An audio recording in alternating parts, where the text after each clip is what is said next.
he said revival, for revival to be true, there have to be two things happening at the same time. Number one, spiritual awakening in the culture, spiritual curiosity. And I think that's there. Yeah. But the other thing he said, which shocked me, and I'd be interested in what you think about this, that the church must repent.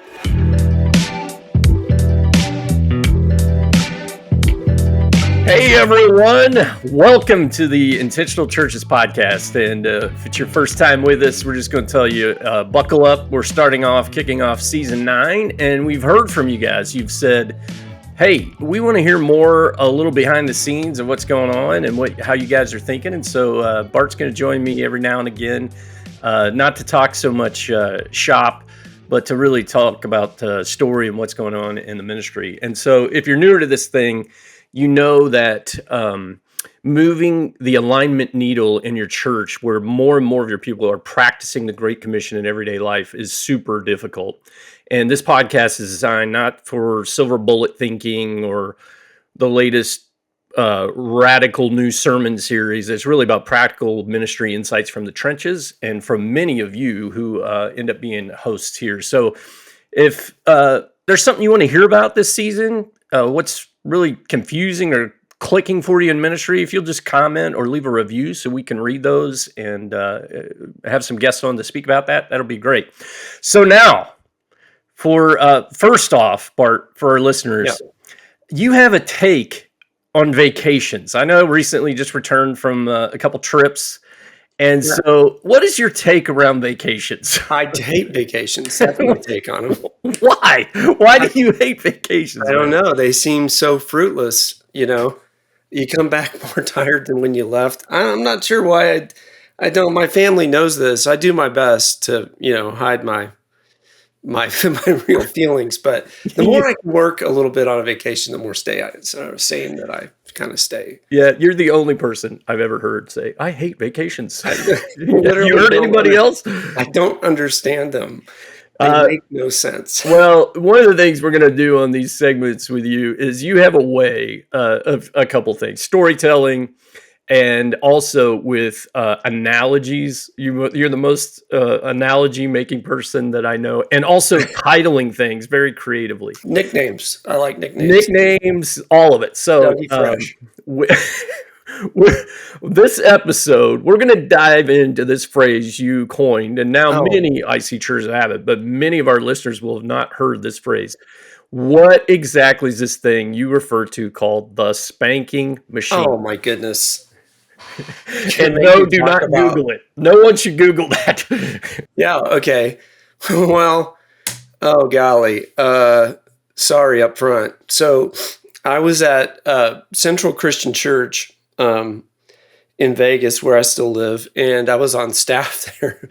And it was in my first year on staff. We were hiring some other staff similar in age. One guy's good friend still today came from the marketplace, and he was in all. When I joined that team, I was on the weekend kind of experience team, and he was on that team and did a lot of writing. Wait, just a minute. He's from the marketplace. What was his job? What did he work? I get that. He was from the marketing world and a creative guy, and he was creative writer, and he's still there. But he came over in one of our meetings. He was like, I don't know, a few months in, and he's like, dude, the way you guys work here, this weekend rhythm and all that, he goes, it's like a doggone spanking machine. And, the meeting just fell completely silent. Like, what in the world is he talking about? And so we asked him, what do you mean? Like, this caught us completely off guard. So he was like, like in your birthday party, when your family lines up and you have to walk down the line, and everybody in your family gets to, hit you on the rear end, gets to spank you. And he said, by the end of that line, buddy, it's really hurting. And I'm like, he said, you know what I mean? And we're like, no, we have no idea. What kind of family are you from, bro? What kind of birthdays are you having, man? So it is true that the weekend kind of hits certain folks, comes around 52 times. It tends to add up in its pain. So occasionally, Doug, we've only done work with teams a few thousand times. I I don't know. know a And so lot. we're trying to find creative ways. We're staying engaged, and my movie references are more and more out of date. So I just try to judge, is this a team that can stand our common language here of the spanking machine or not? I just try to judge. And often they embrace it fully, and I'll come back later and they're like not even laughing anymore. It's just what they call the weekend experience rhythm, the spanking machine. Anyway, that's where it came. Well, before we move on to the main part of today, is there anything you would like to say to your mother if she's listening? Yeah. Well, first of all, completely innocent there on that topic. She probably is, and all I'll say is I did make the mistake of Googling it, and that was a big problem. And I would recommend no one Google it. However, I got to tell you this. So I Google. I don't. It's a bad decision. However, if you do look through things, you find that there was a very like insidious inventor back decades ago, because there's a diagram of the actual spanking machine. And it is a bicycle contraption that had these flaps that came around. And so you would strap the child in front. This must be a really sadistic parent. Strap them in front of this machine and get on the bike and just ride it. And those flaps would just come around and spank the kid. And there's a drawing. I hope it never got built. But I'm like, there really was a spanking machine. That's crazy.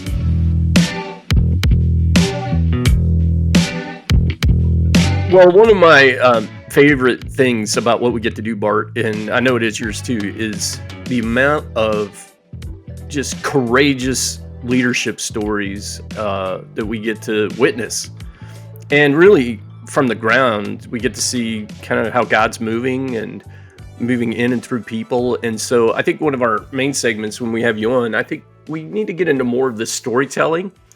And there's one church in particular that are just, it's so encouraging to all of us, but I know you have a very special relationship with them. So First Christian Church, Newburgh, Indiana. Kevin there, who we've been praying for, man. I know he's had a lot of health stuff going on. And Holly and Larry and just the whole team there, man, have been great. But why don't you tell our listeners a little bit about their journey pre-IC, and then what's going on, and then I especially want to hit on the install. But start off with just kind of where the church began. Yeah, the church is a wonderful church, and they're just super precious people to me and to us now. But over the years, they had built a great ministry there, and then they had, like a lot of churches, had gone through tough times, a major leadership transition, and when you're growing, you're building and you're doing great things. And so they were in debt because they were growing in advance of, trying to build in advance of their growth and what have you. And then the transitions happen. And it was like one thing after another, people started to leave the church as leadership changed. And then they had a tornado that in the middle of steel prices had gone through the roof. So that's a big reason for the debt. And then a tornado hits this new facility and nearly takes them completely out. And there was a remnant of leadership there that still believed in that Great Commission outpost needed to survive and be there for the people of Evansville and Newburgh. And so they were fighting hard for it. And somewhere they came along. They came along and found us, and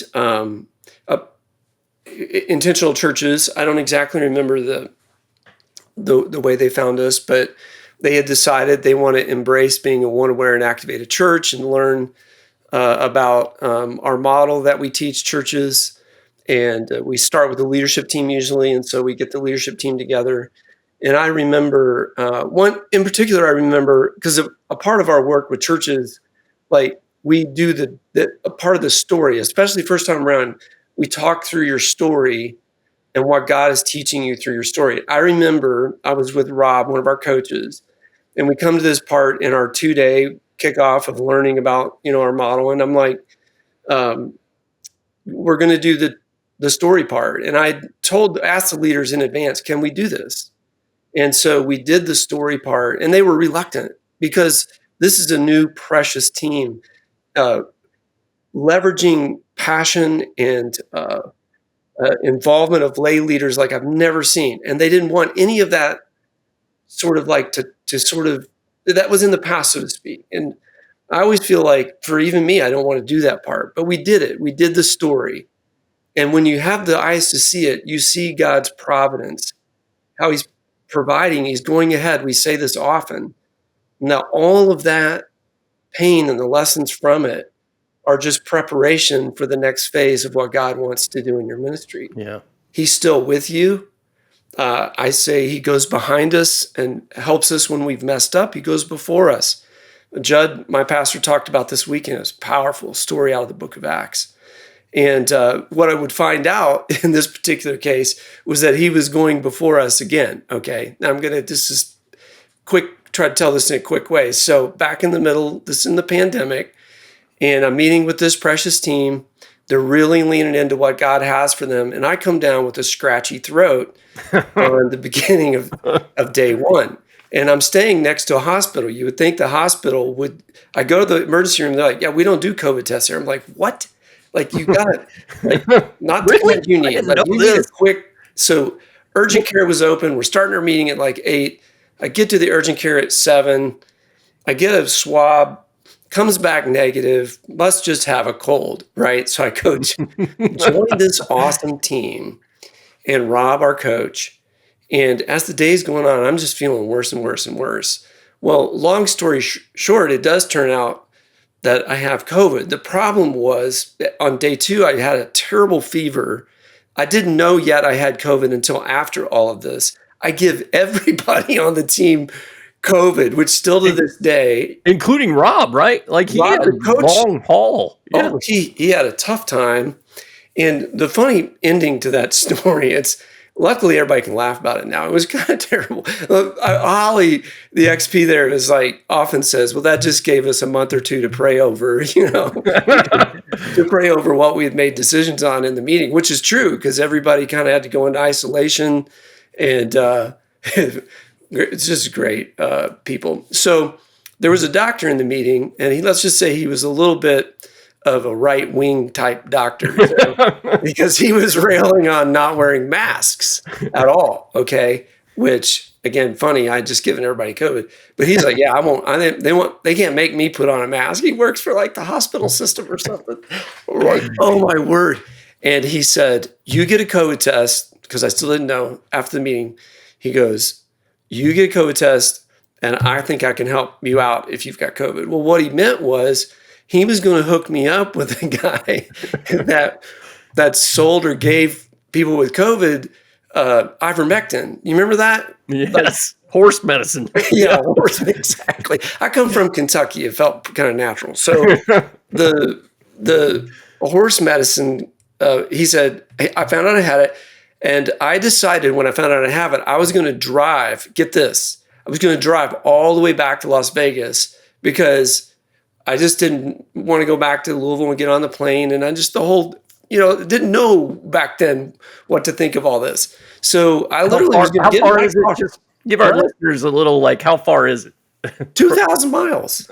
Yes. It's going to be 2,000 miles. So with a fever. I was with a fever. And he says, okay, on your way out of town, exit 32, you're going to pull off to the right and you're going to turn your lights off.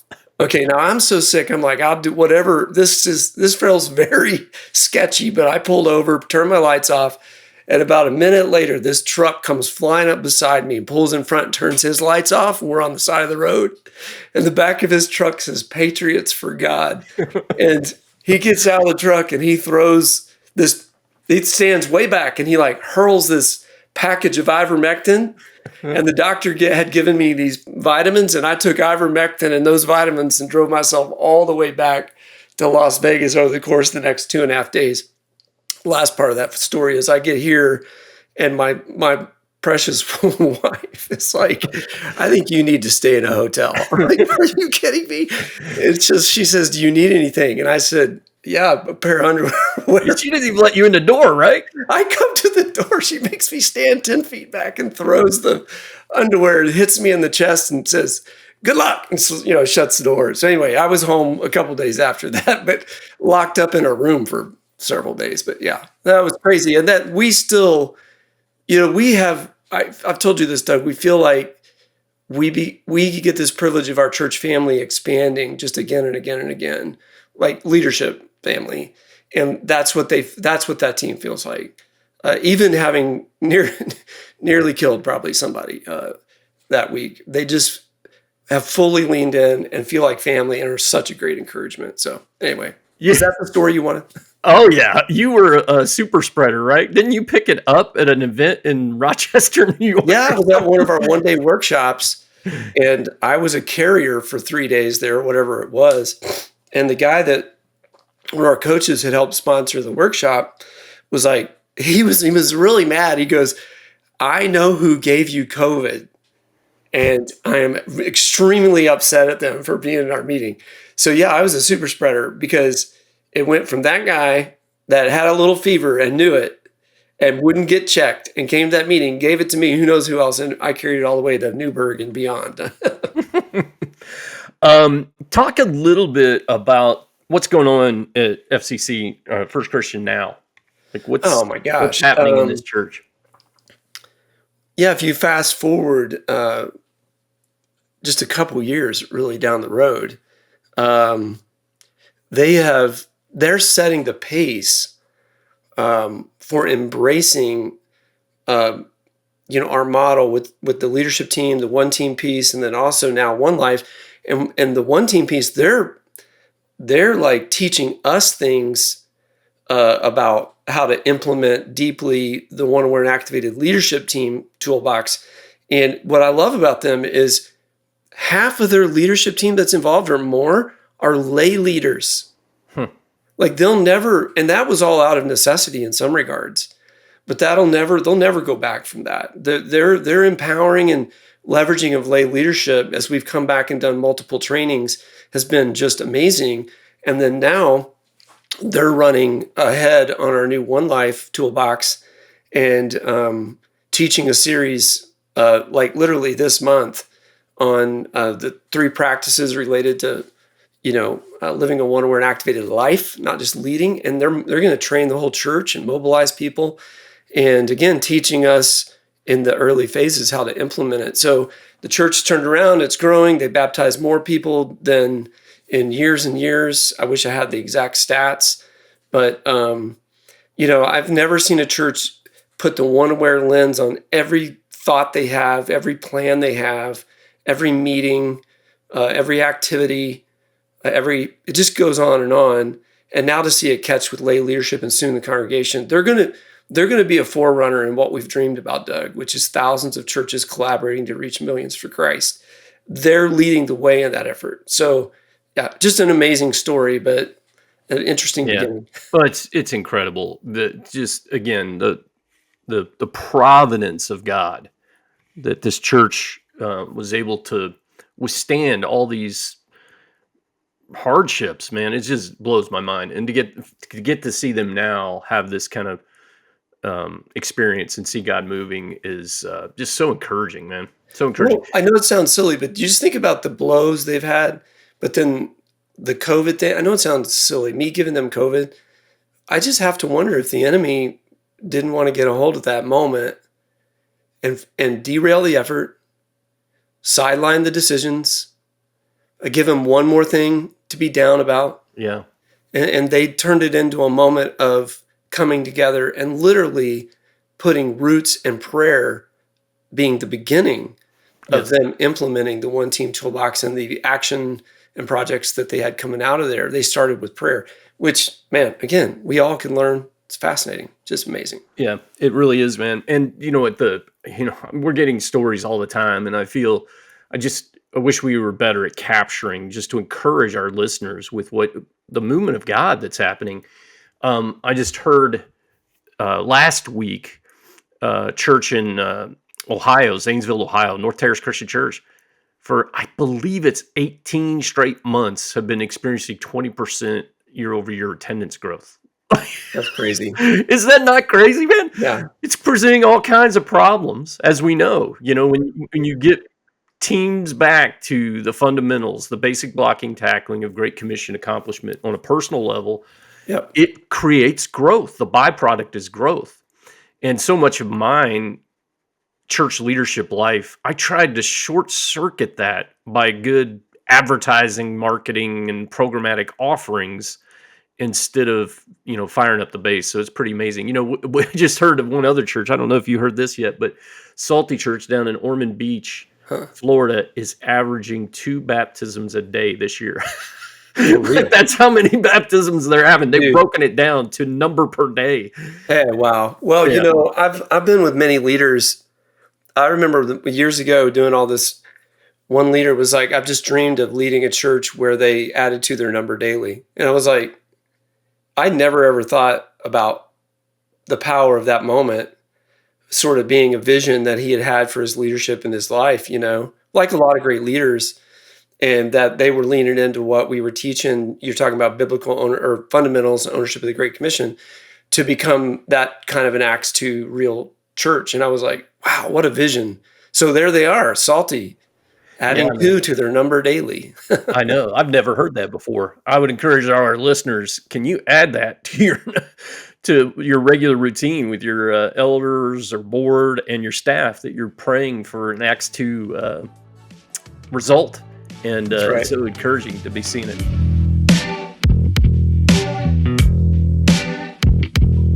Kind of last bucket I want to hit on these, Bart, is just you and I talking through random thoughts. So I don't know, and it doesn't have to always be church related, man. You don't want to enter the Bart Rendel thought world. Yes, I'm in my head a lot. So earlier today, I got a marketing thing from somebody, and for the first time, I saw that both Rich Birch and Carrie Newhoff Carrie had to edit something that came out from Barna or whatever that they're doing right now for 2025. They are now using the word revival. And, you and I started saying that, I think it was in late 21, at least we were using the phrase spiritual awakening. Oh, yeah. And then by years we could feel it. Yeah. 23, why do you think it is that we felt that so far in advance of kind of the regular church leadership consultant out there? Well, I don't know. That's a great question. I think our churches that we work, well, one, we're really close to churches. So we don't really consult remotely. We're tight. So our coaching crew, our activator base, like they're in it. So we're getting real time, early read, kind of lead indicating data is one. Number two, I think that because we teach one awareness and activation, so these churches we work with a lot of times have eyes to see things that are going on with the one, right? And I joked about it in the book, the Red Book we wrote back a few years ago. It's still I think applicable, but it said, if you build it, there's this field of dreams effect that if you embrace the idea of becoming a church that's built to reach and grow the one, and especially by mobilizing the 99 to do it, he's gone before you and he's got ones all around you. So our churches were probably seeing the effect earlier because of their natural inclination to be one aware and activated. I think what's happening now, my last thing I'll say is I just wrote an article for the Christian Standard magazine, come out at the end of the year. I do believe we're in a moment that you could call revival or spiritual awakening, where they're just coming through, whether you want to wear an activator or not, they're coming through the door. And again, my concern would be for many churches is they're not prepared to, this will be just a moment that they look back on as, wasn't it amazing when we reached all those people, because they've not gotten back to the fundamentals, and especially to personal ownership of the Great Commission as calling. And you know what I mean? They're experiencing the fruit, which is amazing. but not working on I the know. fundamentals. I know I don't want to be, I definitely don't want us to be Debbie Downer and all that. But if I'm in a church leader's seat, one of the things I'm asking right now, if I'm experiencing this kind of salvation growth, transformational growth, do I really understand why? Would be the question I'd be asking around the leadership table. Because if it did not tie directly back to personal ownership of the Great Commission, you're right. It's going to be a blip.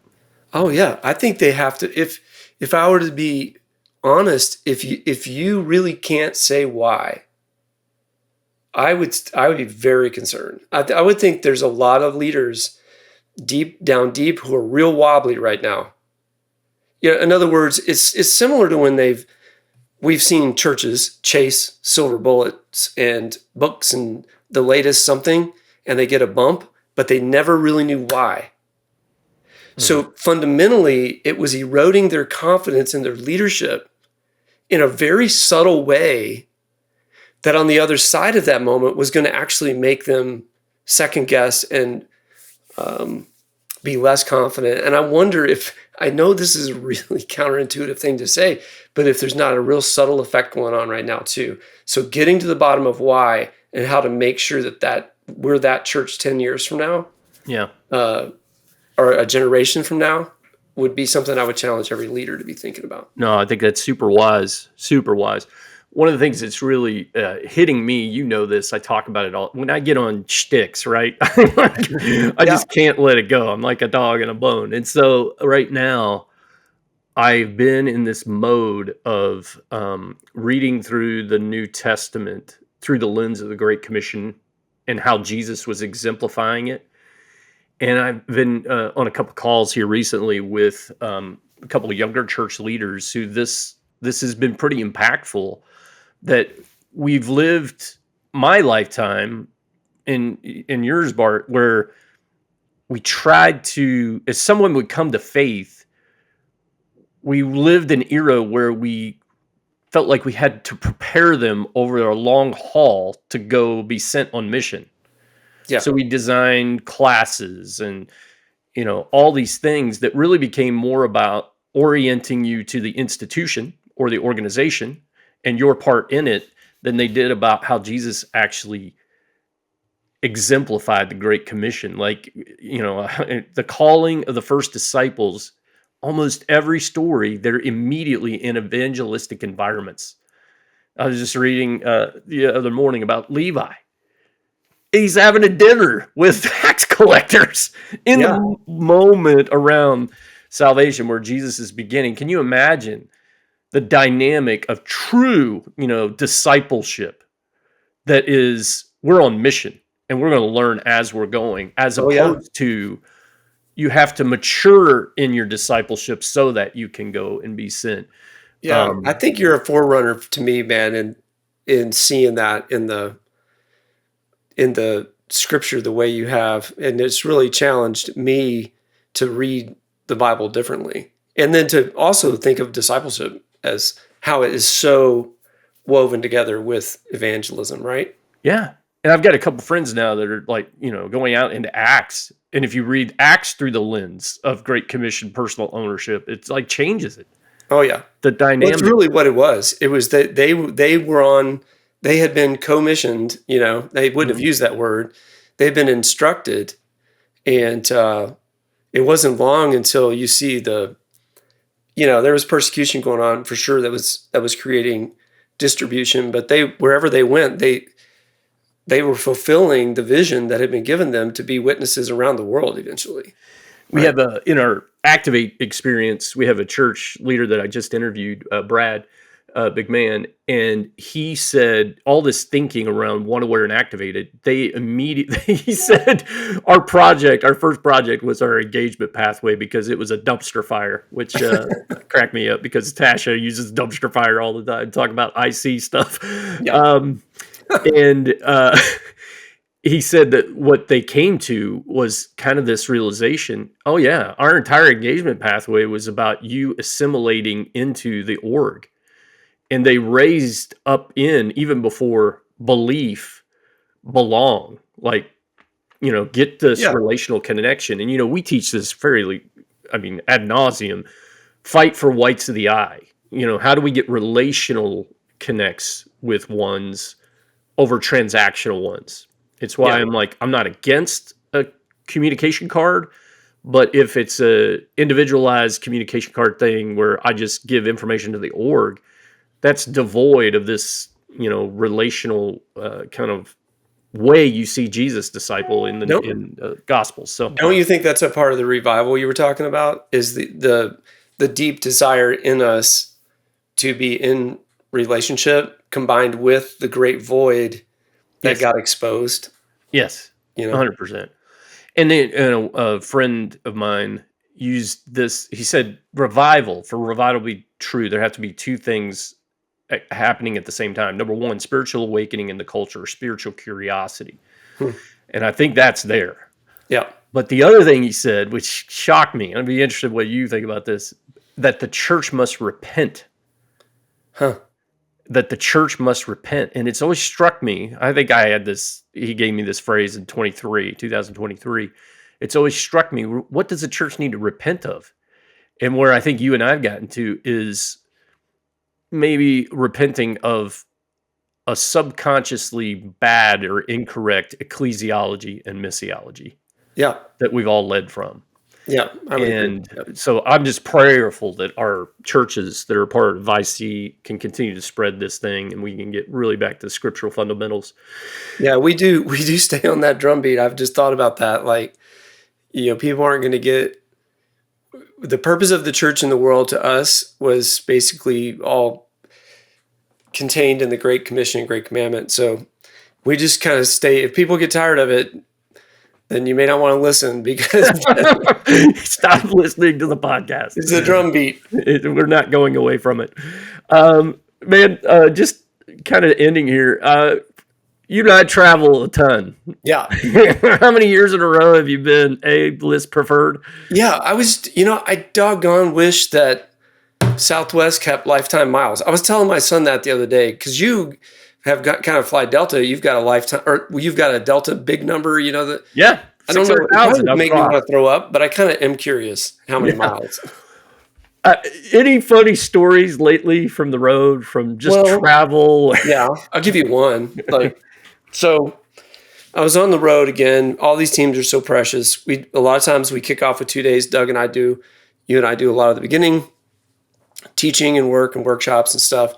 And so I had gone with this team. We'd had a great day one. And it was a team that's actually deep in the implementation of one team and rocking it out. And we were doing some great advanced work years in. Actually, the host of our conference, Northside Christian. So I go to the hotel, completely normal, great day. I wake up on day 2. I can't bend my big toe. I have the worst case of gout. I've never had gout. I think, who gets gout?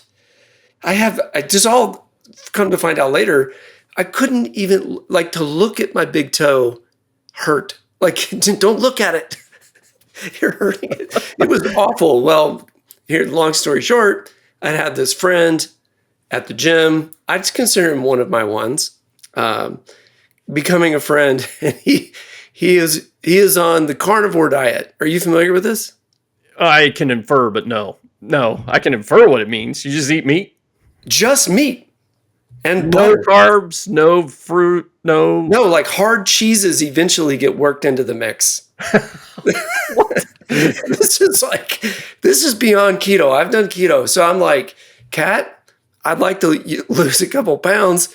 I think I'm going to try what Dan's trying. And so I started eating more red meat and cutting things out. I didn't go all carnivore because that seems ridiculous, right?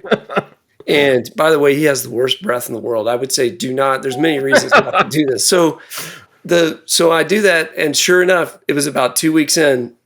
So I haven't had red meat in 3 months. I'm so scared of it. Your big toe. What did you do? Did you facilitate or did you just sit? No, I had to have a stool. And then I'm going through the Denver airport, which if you've been to that terminal can Where be... Southwest is? Oh, yeah. You can go from gate 1 to gate 56 now, that new extension. I have to walk like that from one... it took half a mile. It has to be. So I'm seeing the carts come by, and I literally was like, this would be such a great story, but I just can't bring myself to basically ask if I can get on that cart down to the other end. So I untied my shoes loose as I could make it and finally got home. And yeah, it's been brutal, dude, but I'm better now. Being on the road has been, man. I had one with the team recently that I just felt dumb. I felt dumb, man. This awesome team in the Chicagoland area. And they are very heady, very educated. And they used a word I literally did not know what it meant. Orthopraxy, which I think is orthopraxy. Yes, I think as a church leader, I should know what that word means. Do you know, or did you just roll with it? No. And eventually, there were so many big words thrown around. One of the board members raised their hand and goes, I don't know what that means. I was like, oh, really? Yes, there's so many words being used. I don't know what they mean. I'm betraying my redneck Appalachia upbringing. Did you ever find out what the orthopraxy means? No, I should look it up. Orthodoxy and orthopraxy. I'm like, I think I know orthodoxy, but orthopraxy, no. Hey, thanks for this, Bart. And if you have comments around what you think about this kind of format, we'd love for you to leave a review or drop a note in the comment. Hey, just know that even in the spanking machine story, there is a little bit of hard truth in there that sometimes ministry becomes like a machine. You're running a machine. Yeah. And we at IC are really about helping all of us get back beyond that to the real personal and people transformation of the journey of following Jesus and helping others to do the same. So thank you all for listening. And man, we can't thank you enough for being a part of this Intentional Churches podcast. Keep showing up. We'll see you next time.